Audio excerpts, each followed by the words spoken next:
December the 20th, from the East.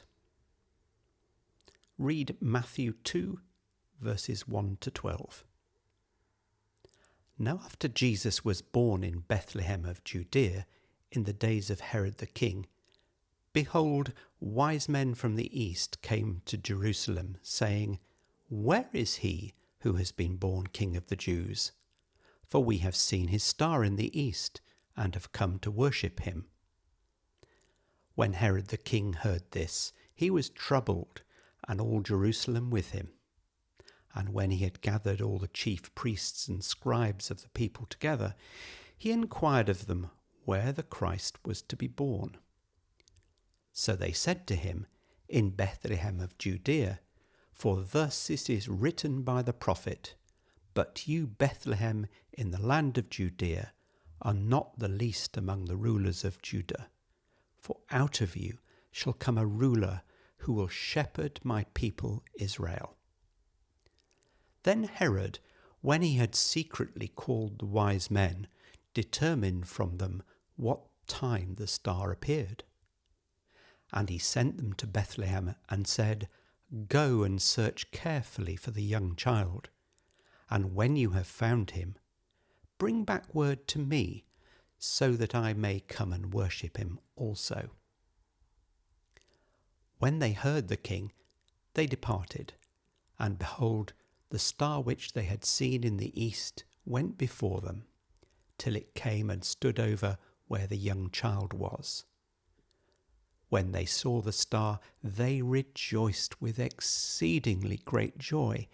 And when they had come into the house, they saw the young child with Mary his mother, and fell down and worshipped him.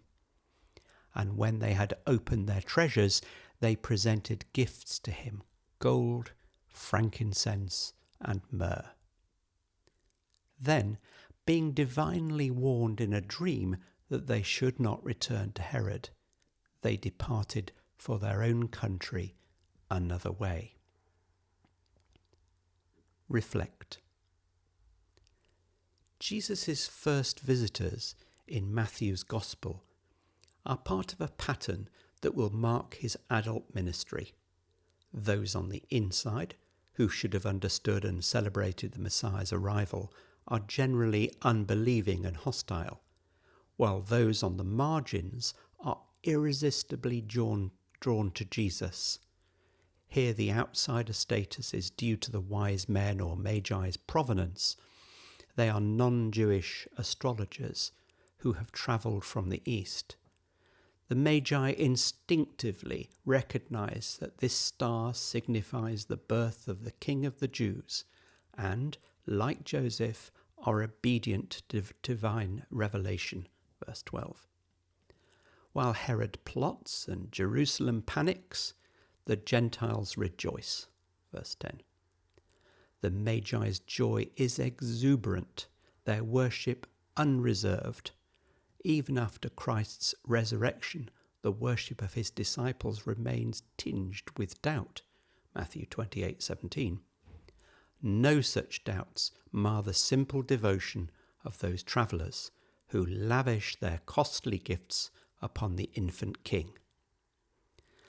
Their gifts fulfill prophecies about the wealth of the nations, including gold and frankincense being brought to Israel at the Lord's coming, Isaiah 64-6. Gold is associated with royalty throughout the Old Testament. For example, 1 Kings 10:2, 1 Kings 10:10, Psalms 21:3, and 72:15. The child Jesus is the true king of this story, not Herod.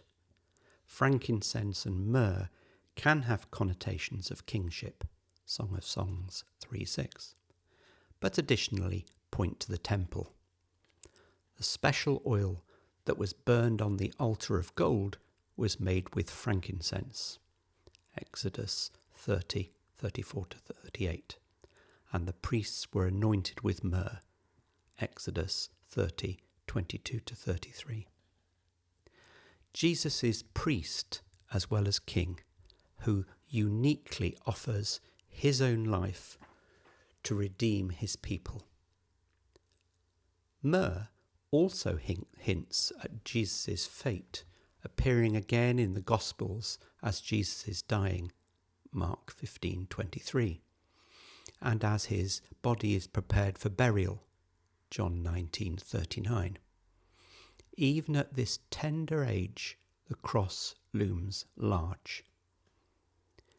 Jesus' birth and infancy are marked by a star, another prophetic fulfillment, Numbers 24:17, but also the shadow of threat.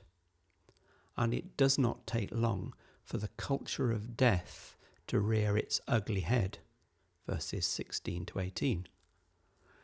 When human life is not treated as sacred, it inevitably becomes a threat to be disposed of, or alternatively, a commodity to be traded.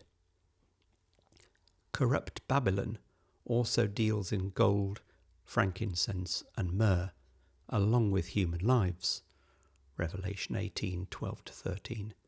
But Christ, the true King, is coming to judge the world and rule the nations in righteousness. Respond. The giving and receiving of Christmas gifts prompts us to consider what we hold most dear in life.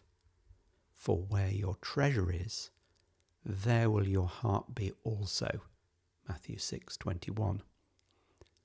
Is anything threatening to remove Christ as the focus of your worship?